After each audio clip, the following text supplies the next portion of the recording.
2.5 acre പരന്നു കിടക്കുന്ന ഒരു സ്ഥലവും വീടുമാണ്. കാട് പിടിച്ച് ചെറുതും വലുതുമായ കുളങ്ങൾ, ചതുപ്പുകളൊക്കെ നിറഞ്ഞൊരു സ്ഥലം. അടുത്ത് വീടുകളൊന്നുമില്ല. അങ്ങേയറ്റം ദുരൂഹത ചൂഴ്ന്നു നിൽക്കുന്ന, കണ്ടാൽ ഭയം തോന്നുന്ന ഒരു സ്ഥലമാണ്.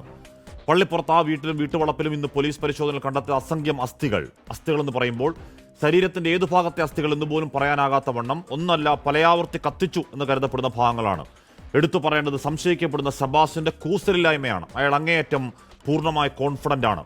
ചോദ്യം ചെയ്യുന്ന പോലീസിനോട് അയാളുടെ മറുപടി ഒരുതരം വല്ലാത്ത ചിരി. ജൈനമ മാത്രമല്ല, 2006 കാണാതായ ബിന്ദു പത്മനാഭൻ, 2012 കാണാതായ ഐഷ, 2020 കാണാതായ സിന്ധു, 2024 ഡിസംബറിൽ കാണാതായ ജൈനമ്മ. സെബാസ്റ്റ്യൻ ഒരു ഹാർഡ് കോർ ക്രിമിനലാണെന്ന് പോലീസ് സംശയിക്കുമ്പോൾ ഈ തിരോധാന കേസുകൾ തെളിയിച്ചെടുക്കുക പോലീസിന് എത്രമാത്രം കടുപ്പമാണ്? തിരോധാനങ്ങൾക്ക് ഈ അന്വേഷണത്തിൽ മറുപടിയുണ്ടോ? പ്രിയ പ്രേക്ഷകർക്ക് എൻകൗണ്ടറിലേക്ക് സ്വാഗതം. ഐഷയുടെ മകൻ Shri Majeed Yusuf, Rupesh K R Bindu action council നേതാവാണ്. Shri George Joseph, doctor Shirley Vasu, criminologist doctor Febin എന്നിവർ ചർച്ചയിൽ. ആദ്യം ഞാൻ ശ്രീ ജോർജ് ജോസഫിൽ പോകുന്നു. ശ്രീ ജോർജ് ജോസഫ്, ഇന്നത്തെ പരിശോധനയിൽ ഏറെ നിർണായകമായ ചില കാര്യങ്ങൾ പോലീസിന് കിട്ടി. അത് പോയ ദിവസം കണ്ടെത്തിയതിൻ്റെ ബാക്കിയിൽ കുറേയധികം അസ്ഥിഭാഗങ്ങളാണ്. എല്ലാം ഈ പറയുന്നതിൽ ചെറിയ ചെറിയ തുണ്ടുകളായിട്ടുള്ള, ഒന്നല്ല പലയാവർത്തി കത്തിച്ചു എന്ന് സംശയിക്കുന്ന അസ്ഥിഭാഗങ്ങളാണ്. ഈ ജൈനമ്മയുടെ തിരോധാനവുമായി ബന്ധപ്പെട്ട് സെബാസ്റ്റ്യന്റെ പങ്ക് പോലീസ് ഏതാണ്ട് ഉറപ്പിക്കുന്നുണ്ട്. ഒരാളുടെ ഒഴിച്ച് ബാക്കി സ്ത്രീകളും ഈ സെബാസ്റ്റ്യൻ തമ്മിലുള്ള ബന്ധം പോലീസ് ഉറപ്പിക്കുന്നുണ്ട്. പക്ഷേ ഒരു അന്വേഷണം, ഒരു ഫുൾ പ്രൂഫായി കുറ്റപത്രം സമർപ്പിക്കാൻ നമ്മൾ ഇന്ന് കണ്ട കാഴ്ചകൾ മതിയോ ശ്രീ ജോർജ് ജോസഫ്? നമുക്ക് 4 പേരാണ് മിസ്സിങ്. അതിൽ ഏറ്റവും അവസാനം ഡിസംബർ 23, 2024 കോട്ടയം അതിരമ്പുഴ, ഏറ്റുമാനൂർ അതിരമ്പുഴയിൽ നിന്ന് കാണാതായ ജൈനമ്മ. ആ കേസ് നല്ല സൂപ്പറായിട്ട് ഇൻവെസ്റ്റിഗേറ്റ് ചെയ്ത് ഇരിക്കുമെന്ന് എനിക്ക് തോന്നുന്നു. കാരണം അവർ പള്ളിയിൽ പോകുന്നവരാണ്, സ്ഥിരം പള്ളിയിൽ പോകുന്നത്. ഒരു കൊന്ത ഈ സ്പോട്ടിൽ നിന്ന് കിട്ടി, അതിപ്പോൾ ഐഡൻറ്റിഫൈ ചെയ്യും. മറ്റൊരു കാര്യം, അവരുടെ കഴുത്തിലും അണിഞ്ഞിരുന്ന സ്വർണ്ണമാല, അവരുടെ കയ്യിലുണ്ടായിരുന്ന വളകൾ, സ്വർണ്ണക്കമ്മൽ, ഇത് അയാൾ വിറ്റതായിട്ട് രേഖകൾ പോലീസിന് കിട്ടിയെന്നാണ് ഞാൻ മനസ്സിലാക്കുന്നത്. അത് നല്ലൊരു എവിഡൻസ് അല്ലേ? അത് തന്നെയല്ല, അവരുടെ 6 അസ്ഥികൂടങ്ങൾ പുതിയതായിട്ട് ഇപ്പം കിട്ടിയിട്ടുണ്ട്.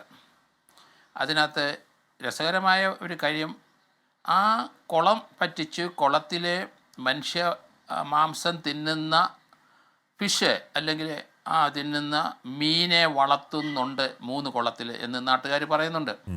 ആ ഒരു കുളത്തിൽ ഇന്ന് പറ്റിച്ച് അതിന് ശേഷം അവിടുന്ന് 2 സാരികൾ കിട്ടിയിട്ടുണ്ട്, ഒരു വാനിറ്റി ബാഗ് കിട്ടിയിട്ടുണ്ട്, ഒരു കൊന്ത അതിനടുത്ത് അതും കിട്ടി. അപ്പോൾ അത് വളരെ, എനിക്ക് തോന്നുന്നു ജൈനമ്മ കോട്ടയംകാരി, അതിരമ്പുഴക്കാരി ജൈനമ്മയുടെ തന്നെയാണ് എന്ന് ഞാൻ സംശയിക്കും. അത് തന്നെയല്ല, അവർക്ക് ധരിച്ചിരുന്ന സ്വർണ്ണാഭരണങ്ങൾ കണ്ടെത്തിയിട്ടുണ്ടെന്നാണ് ഞാൻ മനസ്സിലാക്കുക. അപ്പോൾ ആ കേസ് പൂർണ്ണമായിട്ട് കോട്ടയം ക്രൈം ബ്രാഞ്ചിന് വളരെ സക്സസ്ഫുള്ളായിട്ട് പ്രോസിക്യൂട്ട് ചെയ്യാൻ കഴിയും. ഇയാളുടെ സമ്മതമൊന്നും നമുക്ക് ആവശ്യമൊന്നുമില്ല. പക്ഷേ നമ്മൾ ഈ വീട്ടുവളപ്പിൽ കാണുന്ന അസ്ഥി നമുക്ക് ജൈനമ്മയുടേതോ കാണാതായ ആരുടെയെങ്കിലും ആണെന്ന് സ്ഥിരീകരിച്ചാൽ മാത്രമല്ലേ ആ ലിങ്ക് ബലപ്പെടുകയുള്ളൂ. അല്ലെങ്കിൽ അയാൾക്ക് എന്തെങ്കിലും പറഞ്ഞു നിൽക്കാമല്ലോ ശ്രീ ജോർജ് ജോസഫ്. വാൻറ്റിബായി ആവട്ടെ, സാരി ആവട്ടെ, ഇനി ഇവൻ കൊന്തയാവട്ടെ, ഈ പറഞ്ഞ ബാക്കി കാര്യങ്ങളാവട്ടെ, അയാൾക്ക് എന്തെങ്കിലും പറഞ്ഞു കഴിയില്ലേ? ഇല്ല, കിട്ടിയ മൊത്തം അവിടെ ഒരു 15-16 എണ്ണം നമുക്ക് ആദ്യം കിട്ടി. ഇപ്പോൾ 6 എണ്ണം കിട്ടി. 22 DNA അനുസരിച്ച് നമുക്ക് സോർട്ട് ചെയ്യാം, 4 പേരെ മാറ്റാം, ഓരോരുത്തർ മാറ്റാം. അപ്പോൾ ആ കാര്യം ക്ലിയർ ആവും. അതിനകത്ത് ജൈനമ്മയുടെ അസ്ഥി, ജൈനമ്മയുടെ കൊന്ത, ജൈനമ്മയുടെ സാരി ഉണ്ടാവും, ആ വാനിറ്റി ബാഗ് നശിക്കാതെ കിടക്കുന്ന ജൈനമ്മയുടെ 1 വർഷമായിട്ടുണ്ട്. അപ്പോൾ അതൊക്കെ ജൈനമ്മയായിട്ട് ബന്ധപ്പെട്ട് അത് തന്നെ ജൈനമ്മ ധരിച്ചിരുന്ന ആഭരണം കിട്ടി. ഇത് മതിയല്ലോ, അവനെ തൂക്കാൻ വിധിക്കാൻ അത് ധാരാളം മതി. കോട്ടയം അത് നന്നായിട്ട് ഒരു ചാർജ് ഷീറ്റ് കൊടുത്താൽ മതി. കോട്ടയം വളരെ അഡ്വാൻസ്ഡ് ആയിട്ട് പോയി കോട്ടയം ക്രൈം ബ്രാഞ്ച്. ഇനി നമുക്ക് 3 എണ്ണം കൂടി ഉണ്ട്. ആ 3 എണ്ണവും നമുക്ക് എവിഡൻസ്, ബാക്കിയുള്ള അസ്ഥികൾ നമുക്ക് ആ വീടിൻ്റെ കോമ്പൗണ്ടിനകത്ത് തന്നെ വെച്ച് അവരുടെ ജീവൻ നഷ്ടപ്പെട്ടു നമുക്ക് സ്ഥാപിക്കാൻ പറ്റും. അത് തന്നെയല്ല, ജൈനമ്മയുടെ അവിടെ ഒരു അവസാനത്തെ ടവർ ലൊക്കേഷൻ ഇയാളുടെ വീടിൻ്റെ അവിടെയാണ്. അതാണ് അതിന് വളരെ ഇമ്പോർട്ടൻ്റ് ആയ ഒരു ഘടകം. അപ്പോൾ ജൈനമ്മയുടെ കാര്യത്തിൽ 302 പ്രൂവ് ചെയ്ത് നന്നായിട്ട് സക്സസ്ഫുള്ളായിട്ട് കൊണ്ടുപോകാൻ പറ്റും. ഇയാൾ മനുഷ്യമാംസം തിന്നുന്നുണ്ടോ എന്ന് എനിക്കിപ്പോൾ സംശയം. എന്തിനാണ് ഇങ്ങനെ വെട്ടി അരിയുന്നത്? അത് എവിഡൻസ് നശിപ്പിക്കാനാണ് നമുക്ക് തോന്നുമെങ്കിലും അതൊരു വലിയൊരു ചടങ്ങായിട്ട് തന്നെ വീട്ടിലിരുന്ന് ചെയ്യുകയാണ് ഇയാൾ. അത് നമുക്ക് വലിയ സംശയമാണ്. നമ്മൾ എലന്തൂർ കണ്ടു, അവിടെ മനുഷ്യമാംസം ഫ്രിഡ്ജിനകത്തിരിക്കുന്നത് നമ്മൾ കണ്ടു. ഇയാൾ അങ്ങനെ ഒരു ക്യാരക്ടറാണോ എന്ന് മനുഷ്യനെ തിന്നുന്ന മനുഷ്യൻ തന്നെയാണോ എന്ന് എനിക്കിപ്പോൾ ഒരു സംശയമുണ്ട്. കാരണം ഇത് 4 എണ്ണം വരെ ഇപ്പം നമുക്ക് എവിഡൻസ് വന്നു. എവിഡൻസ് അയാളെ പ്രോസിക്യൂട്ട് ചെയ്യാൻ 1 എണ്ണം മതി. അതെങ്കിലും ബാക്കി 3 നമ്മൾ 2016 മുതൽ നമുക്കത് അന്വേഷിച്ച് കണ്ടെത്തുന്നത്. 2017 FIR എടുത്തിരിക്കുന്നത്. അപ്പോൾ അത് മുതൽ നമുക്ക് 3 പേരുടെ അതിൽ രസമെന്ന് പറയുന്നത്, ഈ റോസമ്മ എന്നൊരു സ്ത്രീയെ പോയി വളച്ച് അവിടെ ചെന്ന് കഴിഞ്ഞപ്പോൾ അവരതിൽ വീണില്ല. അവരുടെ വീടിന് അടുത്ത് തന്നെയാണ് ആയിഷ. 2012 ആയിഷയുടെ വീടിനടുത്താണ് റോസമ്മ. അവിടെ തന്നെ അർത്തുങ്ക പോലീസ് സ്റ്റേഷനിൽ ഇപ്പോൾ ഒരു കേസ് രജിസ്റ്റർ ചെയ്ത് നേരത്തെ എടുത്തിട്ടുണ്ട്, മിസ്സിങ് ആയിട്ടുള്ള സിന്ധു എന്ന് പറഞ്ഞ്. അപ്പോൾ ആ 3 പേരും ഏകദേശം ഒരേ ഏരിയയിലുള്ളവരാണ്. അപ്പോൾ ഇയാളുടെ ഈ മോഡസ് ഓപ്പറാണ്ടി നമ്മൾ വിചാരിക്കുന്നതിൽ അപ്പുറത്താണ്. മനുഷ്യനെ കൊണ്ടുവന്ന് വളച്ച് കൊണ്ടുവന്ന് സെക്സ് ചെയ്യും ഇയാളെന്ന് എനിക്ക് തോന്നുന്നു. അതിനൊപ്പം തന്നെ അങ്ങനെയാണ് ഇവർ വഴങ്ങുന്നതെന്ന് എനിക്ക് തോന്നുന്നു. അത് അങ്ങനെയാ കൊല്ലാൻ ഒക്കുള്ളൂ. അപ്പോൾ ആ ഒരു രീതി തലക്കടിച്ച് തന്നെയായിരിക്കും, സ്കള്ള് കിട്ടാനായിട്ട് ബുദ്ധിമുട്ട്, തലക്കടിച്ച് തന്നെയായിരിക്കും കൊല്ലുന്നത്. അത് ഇയാളൊരു പ്ലഷർ കണ്ടെത്തുകയാണ്. ഈ സീരിയൽ കില്ലർ ഒരു പ്ലഷർ, പിന്നെ ബ്ലഡ് കാണണം, അങ്ങനെയൊക്കെയാണ്. നമ്മൾ നേരത്തെ നമ്മൾ പാലക്കാട്ടെ ഒരുത്തൻ കണ്ടല്ലോ, അവിടെ 3 പേരെ കൊന്ന ഒരുത്തന്നെ, അവന് ബ്ലഡ് കാണുന്നതാണ് രസം. അപ്പോൾ ഇവിടെ അങ്ങനെ തന്നെ കൊന്ന് ബ്ലഡ് കാണുക മാത്രമല്ല, അത് അരിഞ്ഞ് കഷ്ണമാക്കി മാറ്റി അത് മീനിട്ട് കൊടുക്കുമ്പോഴേ ഇതിന് തൃപ്തിയാവുള്ളൂ. വീണ്ടും അടുത്ത ആളെ കൊണ്ടുവരികയാണ്. അപ്പോൾ ഇയാൾ നമ്മുടെ മനുഷ്യവംശത്തിന് ഇങ്ങനെയുള്ള ക്യാരക്ടർ എതിരാണ്. അവനെ തൂക്കാൻ വിധിച്ച് തന്നെ കൊല്ലണം. അറിയാം. ആ ഒരു കേസിനകത്ത് കോട്ടയം അതിൽ തെളിവുകൾ കണ്ടെത്താൻ കഴിയുമെന്നാണ് പോലീസിന്റെ പ്രതീക്ഷ. കാര്യം അത് വളരെ അടുത്ത തെളിവ്. ഞാൻ അങ്ങനെയൊക്കെ എത്താം. ഡോക്ടർ ഷെർലി വാസു, ഇവിടെ ഇയാൾക്ക് ഒരുപക്ഷെ ജോർജ് ജോസഫ് പറയുന്നത് പോലെ ഇതിലൊക്കെ ആനന്ദം കണ്ടെത്തുന്ന, അല്ലെങ്കിൽ അർജിറ്റ് കിൽ, ഈ ആൾക്കാരെ കൊല്ലുമ്പോൾ ഒരു ആനന്ദം കണ്ടെത്തുന്ന ഒരു പ്രകൃതമറിയാം. പക്ഷേ നാട്ടുകാർ പലരും പറയുന്നത് ഇയാൾക്ക് ഏതോ ഒരു ബാങ്കിൽ 1 കോടിയിൽ പരം, 1,60,00,000 രൂപയും മറ്റൊരു ബാങ്കിൽ 40 ലക്ഷം രൂപ നിക്ഷേപമുണ്ടെന്നാണ് പറയുന്നത്. പലയിടത്തും പല സ്ഥലങ്ങളുണ്ട് എന്ന് പറയുന്നുണ്ട്. ഇയാൾക്ക് കാര്യമായി ഇത്രത്തോളം സമ്പാദ്യം ഉണ്ടാവാനുള്ള ഏതെങ്കിലും തരത്തിലുള്ള ജോലി, ഇയാളുടെ ചെറുപ്പകാലം മുതൽ ഇയാൾ ഏതെങ്കിലും ജോലിക്ക് പോകുന്ന നാട്ടുകാരും കണ്ടിട്ടുമില്ല. അമ്മാവൻ എന്നാണ് ഇയാളുടെ നാട്ടിലെ വിളിപ്പേരെന്ന് പറയാൻ കഴിയുന്നത്. ഷെർലി വാസു, ഈ വീടിൻ്റെ ചുറ്റുവട്ടത്ത് കിട്ടിയിരിക്കുന്ന ഈ പറഞ്ഞ അസ്ഥികൾ അങ്ങേയറ്റം പൊടിച്ച് എന്നുള്ള മട്ടിൽ ക്രഷ് ചെയ്യുന്ന ആ ദൃശ്യങ്ങളൊന്നും കൂടെ കാണിക്കാൻ കഴിയുമെന്നാണ് പ്രതീക്ഷ. അങ്ങേയറ്റം പൊടിച്ചു എന്ന് പറയുന്ന രീതിയിലുള്ള അസ്ഥികളുടെ തുണ്ട് മാത്രമാണ് കിട്ടിയിട്ടുള്ളത്. അതൊന്നല്ല, പലയാവർത്തി കരിച്ചതാണെന്ന് പോലീസ് സംശയിക്കുന്നുമുണ്ട്. അതിൽ നിന്നും ശാസ്ത്രീയമായ തെളിവുകൾ എക്സ്ട്രാക്ട് ചെയ്യാനുള്ള പരിമിതികൾ എത്രത്തോളമാകും ഈ കാലപ്പഴക്കം കൂടി കണക്കാക്കുമ്പോൾ, ഡോക്ടർ ഷെർലി വാസു?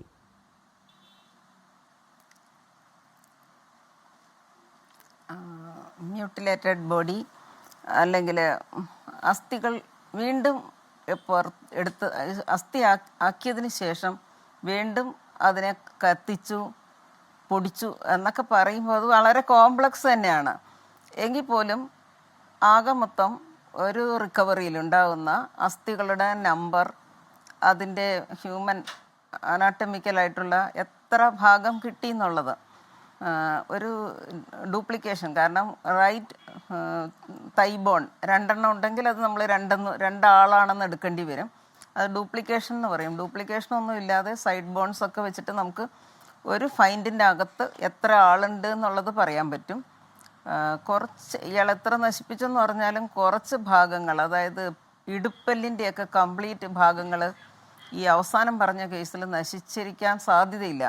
കാരണം ഈ ഇടുപ്പല്ലുകൾ ഫ്രണ്ടിൽ കൂട്ടിമുട്ടുന്ന ഭാഗമൊക്കെ പരിശോധിച്ച് കഴിഞ്ഞാൽ ഇത് സ്ത്രീയാണെന്നുള്ളത് പറയാൻ പറ്റും. അതേപോലെ ഫീമർ, കാലിലെ തുടയിൽ ഇറങ്ങിയിരിക്കുന്ന കുഴിവ്, ഇങ്ങനെയൊക്കെയുള്ള ഭാഗങ്ങൾ സാധാരണഗതിയിൽ ആനിമൽ അറ്റാക്ക് കഴിഞ്ഞു കഴിഞ്ഞാലും ബാക്കി വരുന്നുണ്ട്. അതുപോലെ തന്നെയാണ് ഇയാൾ നശിപ്പിച്ചു കഴിഞ്ഞാലും ബാക്കി വരാനിടയുള്ള കുറച്ച് ഭാഗങ്ങളുണ്ട്.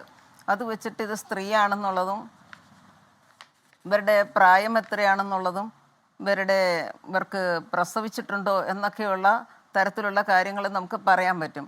ഇനി ആ എല്ലിൻ്റെ ഡീപ്പർ പോർഷനിൽ ചുറ്റുവട്ടമൊക്കെ കത്തിയെങ്കിൽ പോലും കുറച്ച് DNA പ്രിസർവ്ഡ് ആയിട്ട് ഇരിക്കണുണ്ടാവാം. അതല്ലെങ്കിൽ പല്ലിൻ്റെ റൂട്ടിൻ്റെ ഉള്ളിൽ കുറച്ചുകൂടെ DNA പ്രിസർവ്ഡ് ആയിട്ടിരിക്കും. അപ്പോൾ അതെല്ലാം തീർച്ചയായിട്ടും സയൻറ്റിസ്റ്റുകൾ ശ്രമിക്കും. അപ്പോൾ അതൊക്കെ വെച്ചിട്ട് അവരുടെ ഐഡൻറ്റിറ്റി എസ്റ്റാബ്ലിഷ് ചെയ്യാൻ കഴിയുമെന്നാണ്. ഇനി അതല്ലെങ്കിൽ തന്നെ ഇപ്പോൾ ഒരുപാട് മെറ്റീരിയൽ ഓബ്ജക്ട്സ് ഇവരുടെ കയ്യിൽ നിന്ന് കിട്ടിയിട്ടുണ്ടെന്നാണല്ലോ പറയുന്നത്. സാരി, ആഭരണം, hand bag and A woman is missing. ഇവരുടെ പ്രോക്സിമിറ്റി മൊബൈലിൽ വെച്ചിട്ടും പറയുന്നുണ്ട്. അപ്പം ജോർജ് ജോസഫ് സാറ് പറഞ്ഞത് ശരിയാണ്. ഈ ലാസ്റ്റ് കേസിൽ ആൾക്ക് കൺവിക്ഷന് വേണ്ടിയിട്ടുള്ള കാര്യങ്ങൾ പോലീസ് ശരിയായ രീതിയിൽ അത് പ്രസൻറ്റ് ചെയ്യണം. പ്രോസിക്യൂഷൻ പ്രസൻറ്റ് ചെയ്യുന്നതനുസരിച്ചിട്ടിരിക്കും. ആ കൺവിക്ഷൻ ഉറപ്പാക്കുക എന്നുള്ളതാണ് ഇതിൽ നമുക്കിപ്പോൾ ചെയ്യാൻ പറ്റുന്ന കാര്യം. പിന്നെ ഇയാളുടെ ഒരു പ്രൊഫൈൽ, ഇയാൾ എന്ത് തരം ക്രിമിനൽ ആയിരുന്നു എന്നുള്ളത് ഡെവലപ്പ് ചെയ്യാൻ വേണ്ടിയിട്ടായിരിക്കണം മറ്റ് മിസ്സിങ് സ്ത്രീകളുടെ അവശിഷ്ടങ്ങൾ കിട്ടുകയോ ഇതേമാതിരി തന്നെ എന്തെങ്കിലുമൊക്കെ നശിക്കാത്ത മെറ്റീരിയൽസ് ആ പറമ്പിലും കുളത്തിലൊക്കെ ഉണ്ടാവാൻ വഴിയുണ്ട്. എല്ലാ കാര്യങ്ങളും നശിച്ചിട്ടുണ്ടാവില്ല. അപ്പോൾ അത് ചെയ്യാൻ പറ്റും. പിന്നെ ഇയാൾ എന്ത് തരം കില്ലറാണെന്ന് പറഞ്ഞാൽ, ഇപ്പോൾ അയാൾക്ക് സ്വത്ത് സമ്പാദ്യങ്ങളൊക്കെ ഉണ്ടെന്ന് പറയുമ്പോൾ അതൊരു മർഡർ ഫോർ പ്രോഫിറ്റ് എന്നുള്ള നിലയിലായിരിക്കും പോലീസ് അത് പ്രസൻറ്റ് ചെയ്യാൻ. അതാണ് സക്സസ്ഫുൾ ആവുക എന്ന് തോന്നുന്നു. അല്ല ഡോക്ടർ, അങ്ങനെ നമ്മൾ ഇയാൾ പണമുണ്ട്, അത്തരത്തിലുള്ള അല്ല ഞാൻ ഇയാളുടെ ഈ പണമുണ്ട്, പക്ഷേ ഇയാൾ ആ പണം ഉപയോഗിച്ചുകൊണ്ട് ജീവിച്ച അല്ലെങ്കിൽ ആ പണം ചെലവാക്കി ജീവിച്ചത് ആയി ആർക്കും അറിവില്ല. അയാളുടെ ജീവിതശൈലി എന്ന് പറഞ്ഞാൽ വളരെ വളരെ നോർമലായി ഒരു എന്താണ് മധ്യവർഗത്തിൽ താഴെ മനുഷ്യൻ അങ്ങനെ ജീവിക്കുന്നു. ഇപ്പോൾ അയാൾക്ക് 2.5 ഏക്കർ സ്ഥലവും ഒരു നടുക്കൊരു വീടൊക്കെ ഉണ്ട്. പക്ഷേ അത് കുടുംബ സ്വത്തായി കിട്ടിയതാണെന്ന് പറയപ്പെടുന്നു, നമുക്കറിയില്ല കാര്യം. അപ്പോൾ ഞാൻ പറയുന്നത് ഇപ്പോൾ പണത്തിനോടുള്ള ആസക്തി ഉള്ള ഒരാളാണെങ്കിൽ ഈ പറഞ്ഞ തട്ടിയെടുക്കുന്ന പണം അത് ചെലവാക്കി ആസക്തി പ്രകടിപ്പിക്കണമല്ലോ. ഇയാൾ അത് ചെയ്യുന്നുമില്ല. അപ്പോൾ എന്താണ് റിയൽ മോട്ടീവ് എന്ന സംശയം നിൽക്കുന്നുണ്ട് അവിടെ. ഇല്ല, ആവണം എന്നില്ല. ഒരു കംഫർട്ട് കില്ലിംഗ് എന്ന് പറഞ്ഞൊരു സംഭവമുണ്ട്. അയാൾക്ക് ജീവിത സമ്പാദ്യങ്ങൾ ഉണ്ടാക്കാൻ വേണ്ടിയിട്ട് കൊല്ലുന്ന ഒരാളുടെ പ്രകൃതമാണ് ഇതിൽ കൂടുതലും മുഴച്ചു നിൽക്കുന്നത്. ഇനി അയാളൊരു ലസ്റ്റ് കില്ലിംഗ്, അങ്ങനെ ലൈംഗിക ആവശ്യങ്ങൾക്ക് വേണ്ടിയിട്ടോ മറ്റെന്തെങ്കിലും കാര്യത്തിനോ കൊലപ്പെടുത്തിയെന്നുണ്ടെങ്കിൽ അത് ഇദ്ദേഹത്തിൻ്റെ പ്രൊഫൈൽ സ്റ്റഡിയിൽ കൂടി പുറത്തു വന്നാൽ മാത്രമേ ഇയാളുടെ അടുത്തുനിന്ന് കഷ്ടിച്ച് രക്ഷപ്പെട്ട സ്ത്രീകൾ ഇനിയും ഉണ്ടാവും. ഇയാളുടെ ട്രാപ്പിൽ വീണില്ല എന്നുള്ള നിലയിൽ രക്ഷപ്പെട്ടവർ അവർ കുറച്ച് കഴിഞ്ഞാൽ ഇൻഫർമേഷൻ തരാൻ മുന്നോട്ട് വരും. ഇപ്പോൾ ഇത് അങ്ങനെ ഒരു പെട്ടെന്ന് ലൈം ലൈറ്റിൽ വന്ന സമയത്ത് പെട്ടെന്ന് അവർക്ക് തീരുമാനമെടുത്ത് വരാൻ പറ്റാത്തത് കൊണ്ടാണ് ഗ്രാജ്വലി പോലീസ് കണ്ടെത്തുകയും അത്തരം ധാരാളം ആൾക്കാരുടെ തെളിവുകൾ ഇതിലേക്ക് വരികയും ചെയ്യും. അപ്പോഴാണ് ഇയാൾ യഥാർത്ഥ ഉദ്ദേശങ്ങളും യഥാർത്ഥത്തിലുള്ള ഈ വ്യക്തി എന്താണെന്ന് നമ്മൾ മനസ്സിലാക്കുള്ളൂ. ഞാൻ എത്താം ഡോക്ടർ. രൂപേഷ് KR, അദ്ദേഹം ഈ ബിന്ദു പത്മനാഭൻ ആക്ഷൻ കൗൺസിൽ 2017 പരാതി കൊടുത്തതിനെ തുടർന്ന് തന്നെ തുടങ്ങിയതാണ്. നേരത്തെ മുതൽ അവർ ഈ ആവശ്യങ്ങൾ ഉന്നയിച്ച് മുന്നോട്ടേക്ക് പോകുന്നതാണ്. രൂപേഷ്, ഞാൻ ബിന്ദുവിൻ്റെ കാര്യത്തിലേക്ക് വരാം. ഇന്നിപ്പോൾ ആ തെളിവെടുപ്പിൽ ഏതാണ്ട് പൂർണ്ണസമയം രൂപേഷ് അവരുടെ ഈ പോലീസ് സംഘത്തിനൊപ്പം ഒക്കെ ഉണ്ടായിരുന്നു. എന്തൊക്കെ കണ്ടെത്താൻ കഴിഞ്ഞു? എനിക്കൊരു ചോദ്യം, ഇയാൾ പൂർണ്ണസമയം അവിടെ ഉണ്ട്. രൂപേഷ്, ഇയാൾക്ക് ഏതെങ്കിലും തരത്തിലുള്ള ഒരു ഭയമോ ഏതെങ്കിലും തരത്തിലുള്ള ഒരു പതർച്ചയോ ഏതെങ്കിലും തരത്തിൽ താൻ പിടിക്കപ്പെടാൻ പോകുന്നു എന്ന ഭീതി ഒന്നുമില്ലാതെ അങ്ങനെ കല്ലുപോലെ നിൽക്കുന്ന ഒരു മനുഷ്യൻ നമ്മൾ ഈ ദിവസങ്ങളിൽ തന്നെ കാണുകയാണ് രൂപേഷ്? അതെ അതെ അതെ ഇന്ന് അതിരാവിലെ മുതൽ ഞാനവിടെ ഉണ്ടായിരുന്നു. ഒരു 20 മിനിറ്റേ ഉള്ളൂ അവിടെ നിന്ന് പോന്നിട്ട്. നമുക്ക് അദ്ദേഹത്തെ കാണാൻ കഴിയുന്നത് ഒരു കൂസലുമില്ലാത്ത രീതിയിലാണ് അദ്ദേഹത്തിൻ്റെ പെരുമാറ്റം. അതൊരു കോൺഫിഡൻസ് ആണ് എന്നാണ് തോന്നുന്നത്. കാര്യം അദ്ദേഹം ഈ ഓരോ തിരോധാനത്തിൻ്റെ നമ്മൾ കേസെടുത്ത് പരിശോധിച്ചാൽ ഇപ്പോൾ 2006 മുതൽ ബിന്ദു മിസ്സിംഗ് ആണ്. 2017 പരാതി വരുന്നത്. ഇതിനിടയിൽ ഐഷ 2012 മിസ്സിംഗ് ആവുന്നു.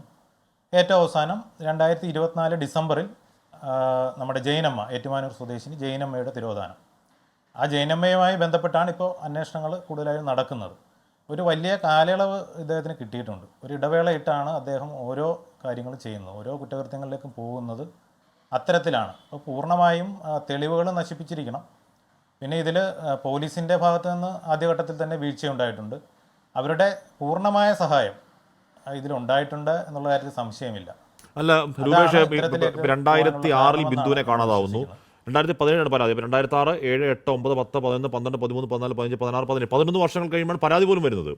ആ 11 വർഷങ്ങൾക്ക് ശേഷം പരാതി നിങ്ങൾ ആക്ഷൻ കൗൺസിൽ ഉണ്ടാക്കുമ്പോൾ തന്നെ ഈ ബിന്ദുവിൻ്റെ സ്വത്ത് ഇയാൾ വേറെ ഒരു സ്ത്രീയെ വെച്ചുകൊണ്ട് വ്യാജമായി മാറ്റി പവർ ഓഫ് അറ്റോർണി ഉണ്ടാക്കി വിറ്റതിന് തെളിവുകൾ കൃത്യമായി നിങ്ങൾ കിട്ടുകയും നിങ്ങൾക്കത് പോലീസിനെ ബോധ്യപ്പെടുത്താൻ പറ്റുകയും പോലീസ് ഇയാളുടെ വീട്ടിലേക്ക് ആഘട്ടത്തിൽ എത്തുകയും ചെയ്തു. ഒരുപക്ഷെ അപ്പോൾ പോലും പോലീസ് ഒന്ന് മര്യാദയ്ക്ക് പരിശോധിച്ചിരുന്നെങ്കിൽ അതിനുശേഷമുള്ള കൊലപാതകങ്ങൾ ഒഴിവാക്കാൻ കഴിയുമായിരുന്നു ഒരുപക്ഷെ രൂപേഷ്. അന്നുണ്ടായത് എന്താണ്? അതെ അതെ അതെ അതെ അന്ന് ഭൂമി കൈമാറ്റവുമായി ബന്ധപ്പെട്ട് ഈ സ്വത്ത് തട്ടിയും എടുത്തതുമായി ബന്ധപ്പെട്ടതും ഫോർജറി അടക്കമുള്ള ഈ ബിന്ദുവിൻ്റെ 10th certificate, Aadhaar card, voter ID card, pan card അടക്കം ഇവർ ഫേക്കായിട്ട് നിർമ്മിക്കുകയുണ്ടായി. അവിടെ തന്നെ ഈ സെബാസ്റ്റിന് ഒറ്റക്കല്ല എന്ന് നമുക്ക് മനസ്സിലാക്കാൻ സാധിക്കുന്നതാണ്. സെബാസ്റ്റിന് കൂട്ടാളികളും കാണും. കാര്യം സാധാരണക്കാരായ ചില ആളുകളെയൊക്കെ കയ്യിലെടുക്കും. അതിനോടൊപ്പം അദൃശ്യ ശക്തികൾ കാണും. പിന്നെ രാഷ്ട്രീയ സ്വാധീനമുണ്ട്, അവരുമായിട്ട് ബന്ധങ്ങളുണ്ട്, ഗുണ്ടാ മാഫിയ സംഘങ്ങളുമായിട്ട് ബന്ധമുണ്ട്. ഇതൊക്കെ അദ്ദേഹം ഇതിനുവേണ്ടി ഉപയോഗിച്ചിട്ടുണ്ട്. പോലീസ് ഇതിൻ്റെ ആദ്യഘട്ടത്തിൽ തന്നെ കൂട്ടുനിന്നു എന്നുള്ളതാണ് അതിൻ്റെ അകത്ത് നമുക്ക് കാണാൻ സാധിക്കുന്നത്. അന്ന് അന്ന് അവിടുത്തെ ഡിവൈഎസ്പി എസ് പി ഒക്കെ ഈ സുരേന്ദ്രൻ ഒക്കെ ആണെന്നാണ് എൻ്റെ ഒരു ഓർമ്മ. അവരൊക്കെ അന്വേഷിച്ചതുമാണ്. പിന്നെ എന്ത് സംഭവിച്ചു എന്നാണ് നിങ്ങൾ സംശയിക്കുന്നത് ശ്രീ രൂപേഷ്? അതിൽ കൃത്യമായ ഒരു ഡീല് ഇതിൽ നടന്നിട്ടുണ്ട്. അത് സെബാസ്റ്റ്യനുമായ ഒരു ഡീല് നടന്നിട്ടുണ്ട്. ഇതിൽ ആരോപണ വിധേയരായിട്ടുള്ള ആളുകളിൽ നിന്ന് വരെ അത്തരത്തിലുള്ള കാര്യങ്ങൾ സംഭവിച്ചിട്ടുണ്ട്. അതൊക്കെ അന്ന് തന്നെ നമ്മളൊക്കെ മനസ്സിലാക്കിയിട്ടുള്ളതാണ്. എന്ന് പറഞ്ഞാൽ പോലീസുമായി ഒരു ഡീൽ സെബാസ്റ്റ്യൻ ഉണ്ടാക്കിയിട്ടുണ്ട്.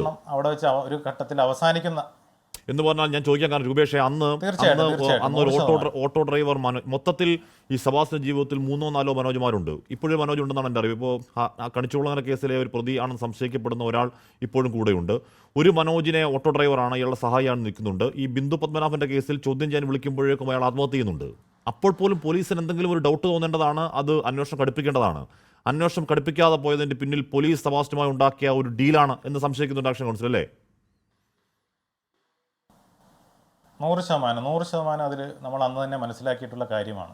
അതുകൊണ്ടാണ് അത് ഫലപ്രദമായ രീതിയിൽ മുന്നോട്ട് പോകാഞ്ഞതും.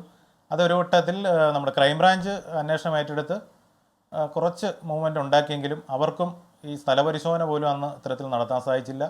ശാസ്ത്രീയമായ പരിശോധനകൾ നടന്നില്ല. അതൊക്കെ ഇതിൻ്റെ ഒരു അലംഭാവം തന്നെയാണ് പോലീസിൻ്റെ ഭാഗത്തു നിന്ന് വന്നത്. ചെറിയ മീനല്ല എന്ന് പറഞ്ഞാൽ ഇയാളുടെ പക്കൽ പണമുണ്ട്. ഇപ്പോൾ ആൾക്കാരെ കൊന്നിട്ടാണോ അതോ ഇനി അതല്ലാതെ ഇയാളുടെ പരമ്പരാഗതമായുള്ള കോടികളാണ്? ഇയാളുടെ പണമുണ്ട്, ഇയാളുടെ ഗുണ്ടാബലമുണ്ട്. ഇയാൾ ആ പണം ഉപയോഗിച്ചുകൊണ്ട് ബിന്ദു പത്മനാഭൻ കേസിൽ തന്നിലേക്ക് എത്താതിരിക്കാനുള്ള വഴികൾ അയാൾ അടച്ചു. അതിന് പോലീസ് അടക്കം കൂട്ടുനിന്നു എന്നാണ് ഗുരുതരമായ ആരോപണം അല്ലേ രൂപേഷ്? അതെ. കാര്യം വലിയ സാമ്പത്തികം അദ്ദേഹം സമാഹരിച്ചിരുന്നു ഈ ബിന്ദുവിൽ നിന്ന് തന്നെ. കാര്യം എറണാകുളത്ത് ഇടപ്പള്ളിയിലും പാലാരിവട്ടത്തും അടക്കം ഏക്കർ കണക്കിന് ഭൂമി ബിന്ദുവിൻ്റെ പേരിലുണ്ടായിരുന്നു. അതിൽ തന്നെ കോടികളന്ന് സെബാസ്റ്റ്യന് കിട്ടി. അതൊക്കെ അദ്ദേഹം രക്ഷപ്പെടാനായിട്ടും അതിൻ്റെ ഒരു ഭാഗം ഉപയോഗിച്ചു. അതിന് നമ്മുടെ ഭരണ സംവിധാനങ്ങൾ, അന്വേഷണ ഏജൻസികൾ കൂട്ടുനിന്നു എന്നുള്ളതാണ് ഇതിലെ ഗുരുതരമായ വീഴ്ച. ഇപ്പോൾ ജൈനമ്മയുടെ കേസ് വന്നതുകൊണ്ടാണ് ഇത് പൊങ്ങി വന്നത്.